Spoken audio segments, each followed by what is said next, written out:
This is probably the single best card in the game, and I'm gonna let him explain why, because I could not have the words to give this justice.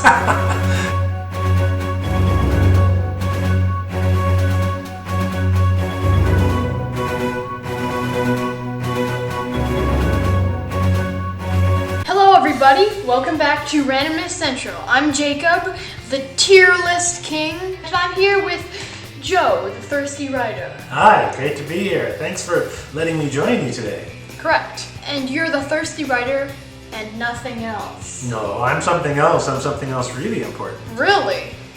I am your father. Okay, well this is just gonna be a bunch of cringy jokes now, I realize. So we've been playing Seven Wonders Duel for, I don't know, about 6 months now. It's a great game. Jacob got me a copy of the Pantheon expansion set for Christmas. Yes. Which we loved, and then we got Agora. Then the other expansion set, Agora. And we highly recommend both of them. Yeah, and then so Jacob suggested one day, we should do a tier list, and I said, sounds like a great idea. So yeah, this is the first of a series. We're going over the wonders today. In future, we'll go over stuff like tokens, gods from Pantheon, conspiracy cards from Agora, stuff like that. Essentially, so let's just get started. All right, so we're gonna go alphabetically, yes. Alphabetical order, right? Yes, we are. Awesome. So here we have the Appian Way. So it's very pricey. It's very pricey for what it does. I would say it's far too expensive. It costs so much resources, and there's so many wonders that also give bonus turns. It gives you 3 coins. Your opponent loses 3 coins. You get a bonus turn and 3 victory points. The bonus turn is really the only thing there that is more than just meh. So I would say this should go into D tier. Whoa, that's harsh, man. I just gotta say the bonus turn is a huge benefit in this game. I pretty much always take wonders that have bonus turns, even if, you know, if the Appian Way is the only one with a bonus turn, I'll probably take it first. So I definitely think that this is at least C tier, and I might even push it up to B tier. B tier? This isn't B tier material. A lot of this is really circumstantial, like depending on what resources you have, and how many. If the coin loss that your opponent loses is actually going to be substantial. So I think this is a pretty good C tier material.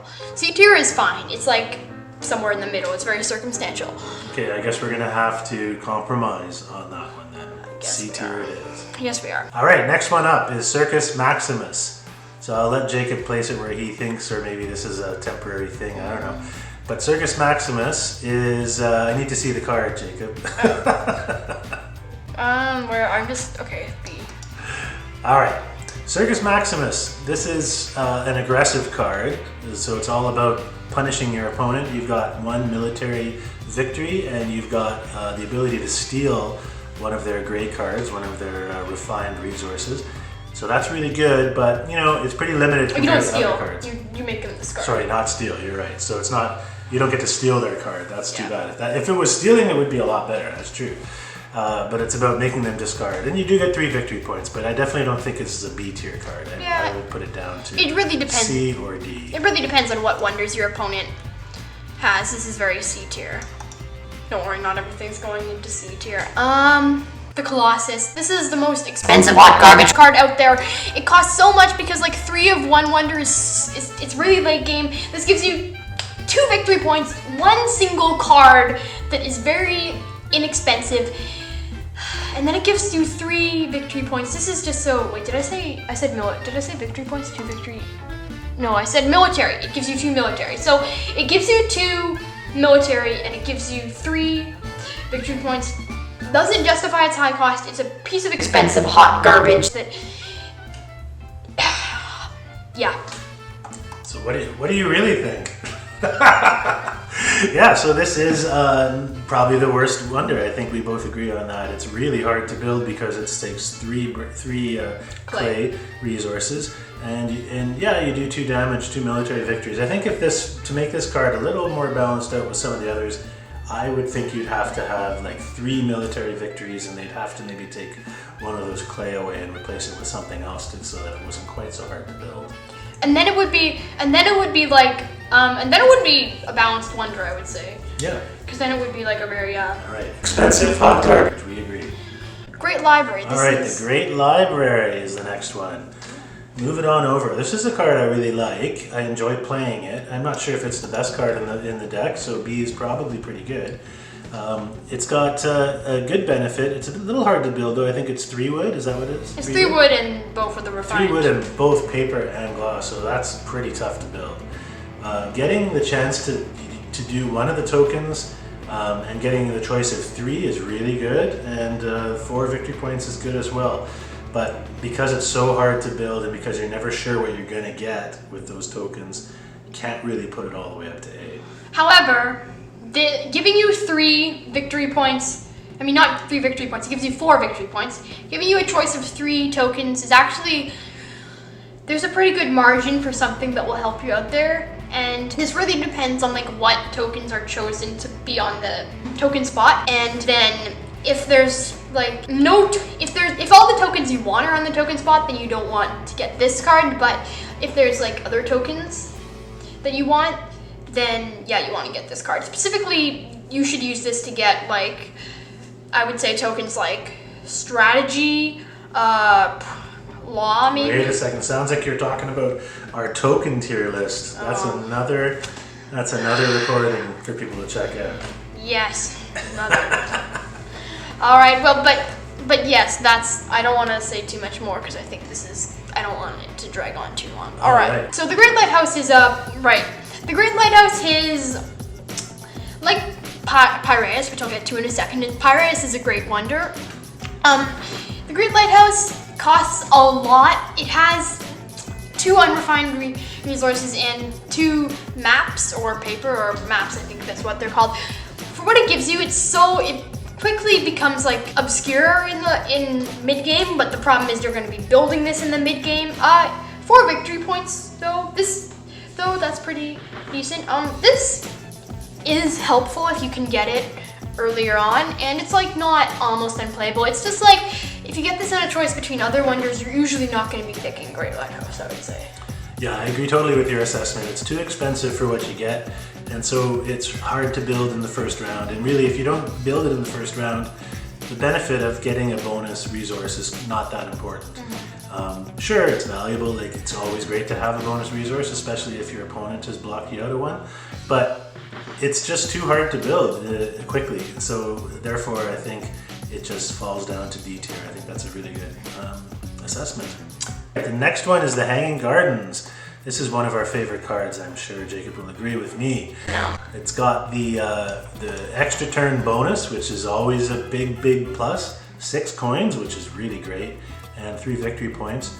And it's not that tough to build. I mean, it's 2 wood, glass and paper, which is, yeah, I mean, it's tough. You have both of the refined resources, but you know, if you manage to you can often get 2 wood early or get the wood, the yellow card that gives you the wood for cheap. The wood reserve. Wood reserve, and so it might not be that expensive to build, especially since you get 6 coins back. So it's a great card. However, I'll explain to this a bit more when we get to the Agora expansion, but it really does feel a bit outclassed when compared to one of the Agora cards.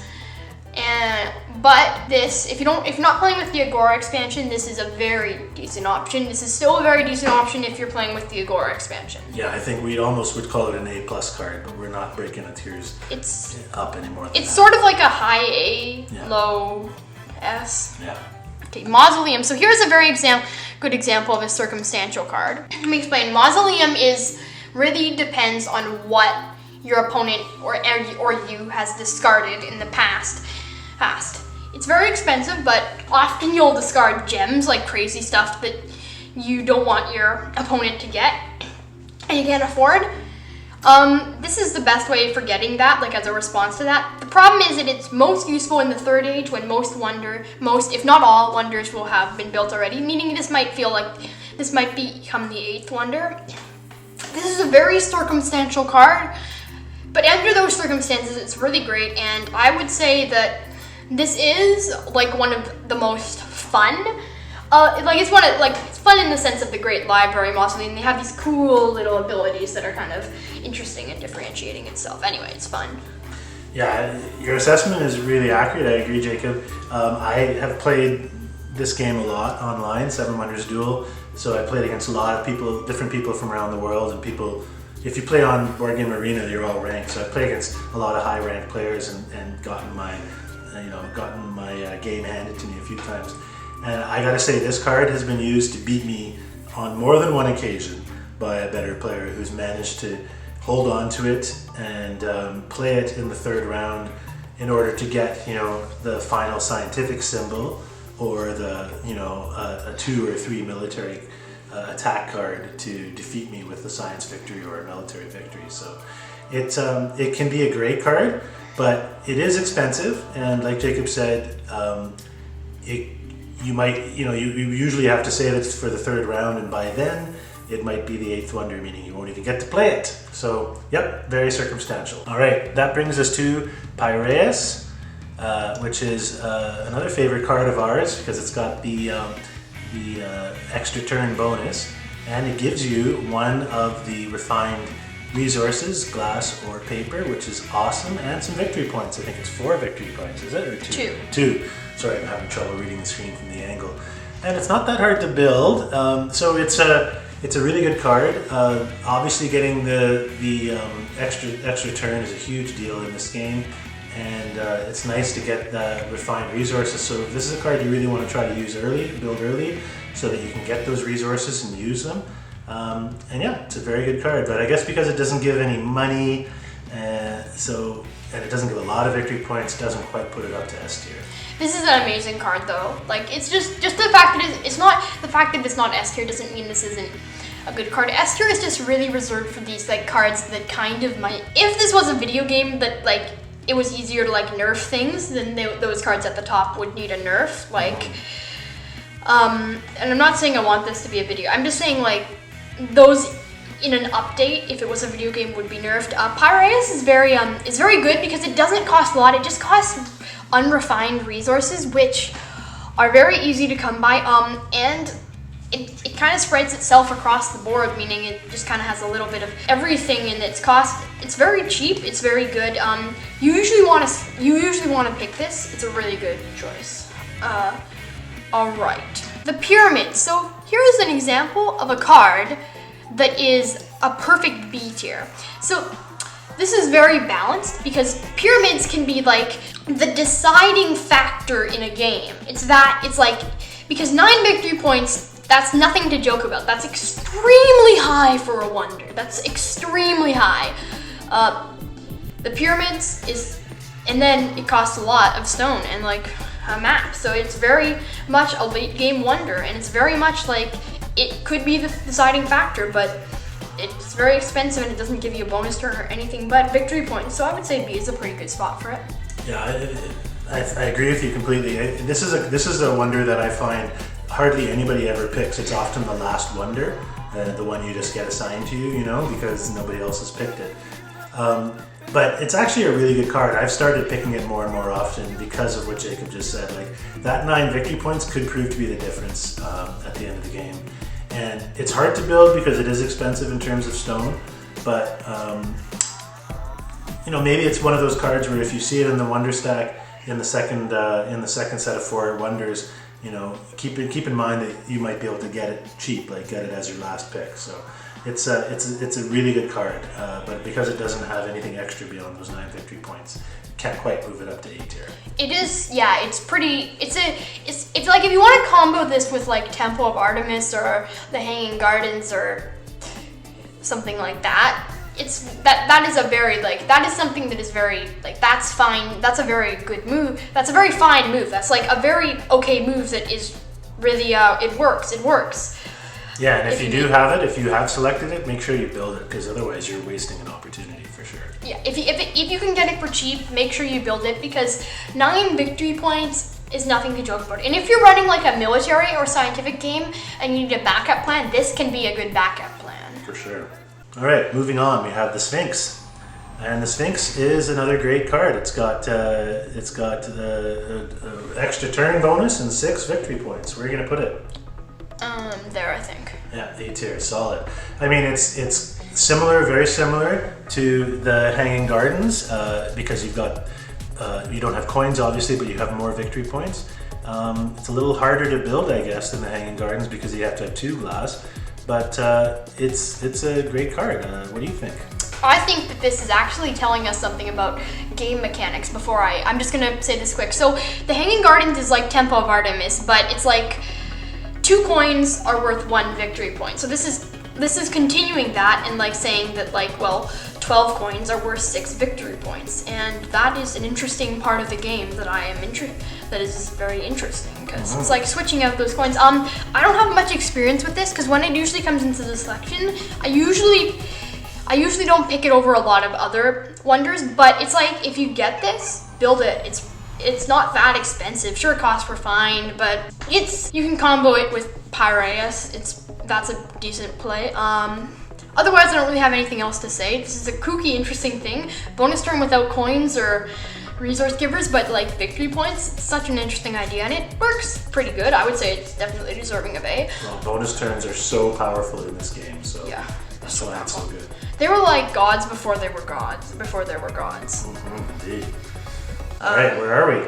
All right, Statue of Zeus. So, Statue of Zeus is almost unplayable, apparently. Yeah, so Statue of Zeus, in comparison to Circus Maximus, is really weird because discarding an unrefined resource, like making your opponent discard an unrefined resource, is so much worse than making your opponent discard a refined resource. Refined resources are so much harder to come by, so that means they're typically more expensive. You do a lot more damage. But sure, you can discard an unrefined resource like one of the 2 resource givers, like 2 wood, 2 clay, 2 stone. Yeah, that's fine. But it's not really worth the cost. First off, it costs 2 unrefined resources, 2 maps, and then it costs 1 of every refined resource. Like, this is a really late game wonder, and it really becomes less useful the further you go in the game. So I would almost put this in expensive hot garbage tier, except it does have some usefulness. It does have like that one time when this saves you a lot of stress. Yeah, if you can manage to build this card or build this wonder in the first round, in the first age, then great, because then maybe you can take out your opponents, or early in the second age, I guess, too. Take out one of your opponent's resources that they're depending on and give them a little punch, from your military. But it's just super hard to build. It's so expensive. I think, like you were saying earlier about nerfing things, if they were to do an update, I think they should drop out one of those scrolls and make it a little easier to build. But yeah, this is like an F plus card. So we're gonna drop it in E and call it almost unplayable. All right. Next one up is the Temple of Artemis. I think this would go maybe D or C. I think F. F? No, we're kidding. This is our top card for sure. This is probably the single best card in the game, and I'm gonna let him explain why, because I could not have the words to give this justice. Yeah, this is just an awesome card. I mean, we've already discussed several times about how important the replay bonus turn, option is with these wonders, but getting 12 coins, I mean, money is huge in this game.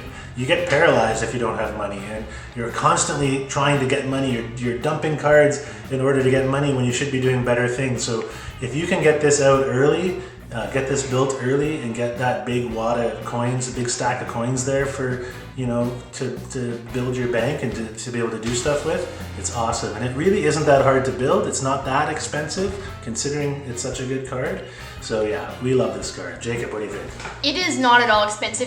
This is an early game wonder. Like, they need to add a 5th thing to this. They need to add clay or another one of, I would suggest they add clay, because like that would make this card. I mean, compare it to the one we just talked about. Yeah. Compare it to the Statue of Zeus. You have to have 5 resources. Like, if they switch those around, both of them would still be really good card. Both of them would be like, but part of the Temple of Artemis is that it's just so cheap and it gives you so much back. Like, one of the reasons why wonders that give you coins are so good is because it's like getting them for free, but you have to have a certain amount of money first. It's insane. And then you get the awesome ability. Temple of Artemis is amazing. It gives you 12 coins and a bonus turn. That is just insane. Like, this this is a card that is like, I don't know, this is a card that is like the card that would get banned at Seven Wonders Duel tournaments if there was such exactly, if they were trying to handicap it so that, you know, everybody could play evenly, it would be like, you basically can't draw this card. It'd be like the equivalent of Bayonetta or Cloud in Smash 4. I don't know what that is. It'd be like the equivalent of Meta Knight in Smash Bros. Brawl. I have no idea. Meta Knight is Meta Knight was so powerful in Smash Bros. Brawl. Never mind. I thought we were talking about board games. Yeah. Okay. All right, so that is all the wonders. Those are all the wonders from the basic set of what game? Seven Wonders Duel. Yes. And now we're going to talk about the expansion sets. So we're going to go in order with the order that they came out, right? No, we're not. Yes, we are. Oh, we are. So I see. You've stacked them up. Oh, no. Yes. Okay. Yes. I'm sorry. Delete that. No, I'm not gonna. We need to have that stuff. All right. So first up, I'll let you introduce it. Yes. Go ahead. So this is the Pantheon expansion. They added 2 wonders in the Pantheon expansion. Here we go. The Divine So why don't we Theater. talk about both of them since there are just 2 of them instead of doing it one by one? No. Okay, how about introducing both of them at least? So there's Divine Theater and the Sanctuary. All right, Divine Theater. So the Divine Theater it's very expensive. It costs 3 refined resources and 2 wood. Like, this is a very, it's gonna set you back quite a bit. You can combo this with Temple of Artemis. That's a very decent play. The good thing about this, and why this outclasses Mirror, which is a god card that allows you to, the way gods work, they have these different piles, and basically, yeah. So it piles with watch our video about Pantheon to learn about that. When it comes, or just Google how to a Pantheon, because it's very complicated to explain. But gods is a very specific way, and the way Mirror works, it doesn't. It's very luck based the way Mirror works, which is another way of getting gods that isn't like the average way. So Divine Theater allows you to pick 1 god type and get a god from there that remains, which is insane. That is insane if you get it really good, but at the same time, it really depends on like what gods are left, and also like wonders and gods are just a means to an end, basically. Like, you want to get good stuff from them. Sometimes you forget about that and you're like trying to get them all. It's just they're a means to an end. You want to win the game. So I wouldn't recommend using. I would recommend using this to get like something really destructive out of it, like an Egyptian god, or maybe one of the Greek ones, or it depends. Or in Mesopotamian. Actually, any of them would work. It's just probably not Phoenician. I don't know. But Divine Theater, I would say B tier is right for you. I think I might have to disagree with you and call this an A tier card. In the context of it being a really, really powerful wonder in Pantheon, because like you were just describing, you get to pick the class of gods that you like and build one of those for free.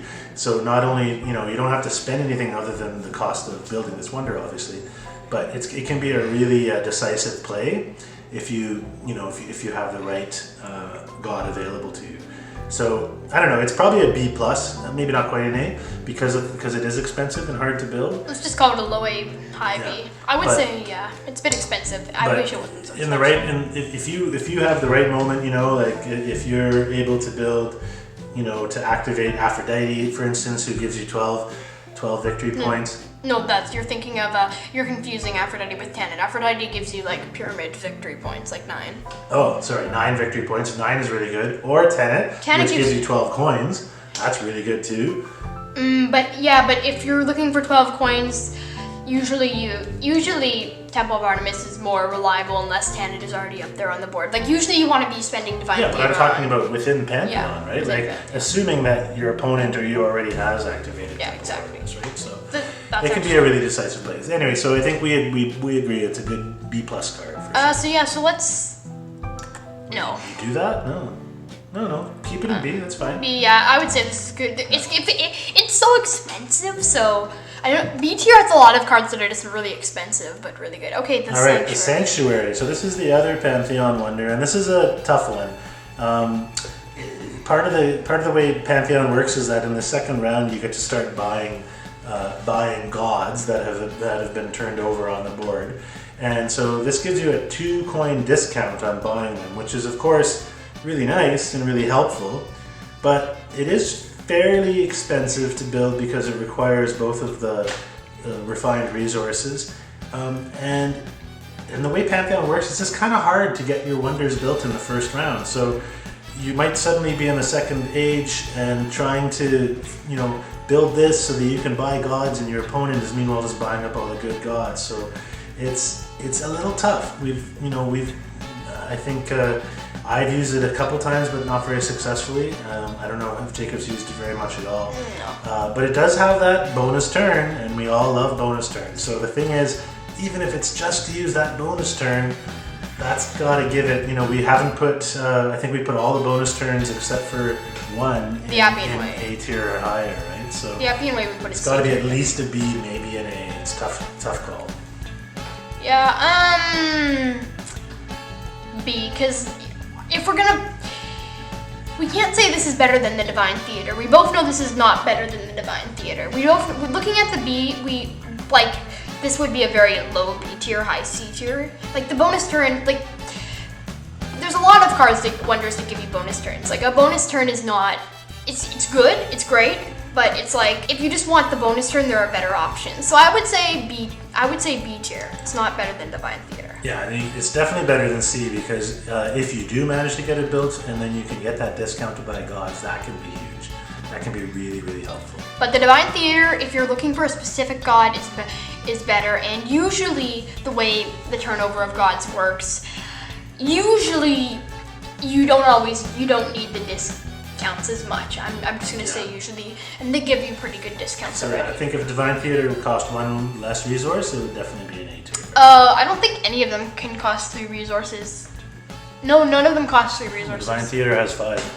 Yeah, I know, but usually they can only have 4 or 5. I said 1 less, less, instead of 5, 4. Maybe we would swap out the refined one of the refined resources for an unrefined. 2 paper? I don't think it needs that. So. No. Oh, you mean the Divine Theater? Yeah, that's what I was talking about. Oh, sorry. I thought you meant the Sanctuary. I was talking about the 2 together. So the Divine Theater, I think, if it had 1 less scroll, 1 fewer scroll, I think that puts it up to A tier for sure. Yes. Be sure to vote in the comments with whether it's paper, map, or scroll. Someone's gonna look it up in the rules. I think it's map. I think it's paper. I think it's map. I think it's paper. It's map, Dad. Paper. It's map. I'm gonna Google this and I'm gonna say what I find online in the editing. So we're just gonna look like one of us is just gonna look like a fool. Okay. Paper. What was that? Okay, Curia Julia. Man, I love this card. This is from the Agora expansion, which is the second expansion, and the really cool thing I think to just say about the expansions is you can actually play with both of them. Yeah. It's pretty great the way they've designed it. They literally the game boards connect in a cool way, but the gameplay works really well. We finally recently played both expansions, and it was a pretty awesome game. Yeah, it was insane. All right, go ahead. So Curia Julia is like the Hanging Gardens but improved. It replaces, it is more expensive. Sure, it is really expensive. It costs 1 of each resource. That's interesting, but so it's not too expensive because it's widespread. So it's just, I would say it's Curia Julia gives you a conspiracy card before the game even starts, which gives you such a huge advantage because then you have this whole ability. Conspiracy cards have a mediocre to high average of there's some trash, there's some amazing ones. It's like anything else in the game. I'll talk about them more in the conspiracy cards tier list, but Curia Julia is actually, the fact that it gives you it before the game starts is such a huge advantage, and then when you buy it, it gives you the opportunity to activate the ability of a conspiracy card that hasn't yet been prepared, which doesn't always, it's rare that that'll happen. It's rare that that'll happen. Well, not rare, it's just, it's not amazing. It's not like every time you do that'll happen, but it's really good. And then bonus turn and 6 coins. I would say this is very much of an S tier card. Maybe a low S tier, high A tier, something like that. Yeah, I think your assessment's really good. The obvious benefit of getting a conspiracy before the game even starts is amazing. I mean, you don't even have to activate this card. You just get it. It's awesome. activate the wonder. I mean, you don't have to build the wonder. You just get it when you pick it at the start of the game.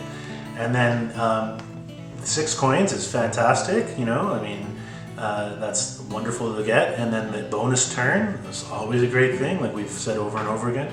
It's just that other aspect of it, which is the activating an unprepared conspiracy. For whatever reason, we have found in gameplay, just often you don't have one ready to go for some reason. So it seems like when you're focusing on trying to build your wonders, you may not be able to get your conspiracy cards. So it's kind of a balancing act. And by the time you want to play this, you might not have a conspiracy ready to go. So yeah, it's definitely S tier. I'd say it's probably one step below our favorite card, of course. Yeah, but is single-handedly the best card. It's the best card of the expansions, for sure. I would say that, yeah, Curia Julia is... Well, it does do one thing, and that if you can build it really early on, like through one of the other wonders or whatever, it does give you that one conspiracy that you can activate, but that's not the best way to activate that conspiracy, since this is more of a late age 1 card, I would say, and how it's expensive, early age 2. It's nice. It's like, if you can go for that, fine, but it's not the best way to get that little conspiracy there going. So anyway, Knossos. This is the card that Dad has a lot more experience with. Yeah, Knossos or Knossos. We'll have to have people vote on how to pronounce that one too. I think that's something you can Google. I think the Appian Way has a lot of contradictions in that department Appian Way too, perhaps. Yeah. Anyway. So yeah, this is the second Agora expansion wonder, and it's a weird one for sure. It's part of the Agora game is this whole business of the Senate, where you get to place influence cubes into chambers in the Senate. So this one, similar to Curia Julia, gives you a pre-game kind of bonus when you select it as one of your starting wonders, where you get to place a cube in the center right off the bat. So that's actually pretty cool. If there's some good benefits, the chambers in the Senate all have special benefits to them that you get if you're the controlling the chamber. So if you have one of those benefits, some of the benefits are really good, and we're going to do a tier list on that. So if you get a really good benefit, this can be really powerful, even if you don't use the wonder in any other way. So that's a nice bonus for sure. Now then, once you activate it, the 2 cube symbols there mean you get to add another cube and you get to move one if you want. And that is basically the same thing as a senator card, which is part of the game. So it's kind of like getting a senator card, but it's a pretty expensive build, with 5 resources, including 2 bottles or 2 glass, whatever that is. And so it doesn't necessarily add up to a big bonus when you build it, and then you only get 3 victory points. So, if this had coins or a bonus turn associated with it, I think it would definitely jack it up, but it's knocked down, I think, because its actual in-game activation bonus is not that special. I have something to say in response to that. I agree with most of what you said. The thing about it, though, is getting a cube before the game has even started on the board. Cubes are really like they're not. You need to have quite a few of. You don't need to, but like it's not as big of an advantage as Curia Julia, which is part of why Curia Julia is so good. Knossos, it just like 1 influence cube. Setting bonuses usually aren't that huge. Like they're not as huge as conspiracy cards. They have their own. They have some really powerful ones, but it typically doesn't work out. And if you're doing it for that reason, well, then you only have like 3 other wonders. When a lot of these wonders are very temporary and good, and they combine well with others. So I would say that what Knossos does, it's not good enough for its expensive cost. I would say it's very expensive. Like it's so expensive. Like swapping out, like having 2 bottles, two refined resources, and then 1 of each. Like that's totally different than Curia Julia, which is Curia Julia is more like. It doesn't punish you if your opponent has kind of been hoarding 1 resource or something. Knossos is, I'm gonna go with maybe E or D. What do you think? Well, I say D or C personally. I think that the cube benefit at the start can be really good, so that's why I'm thinking C, because it's circumstantial. But I hear what you're saying.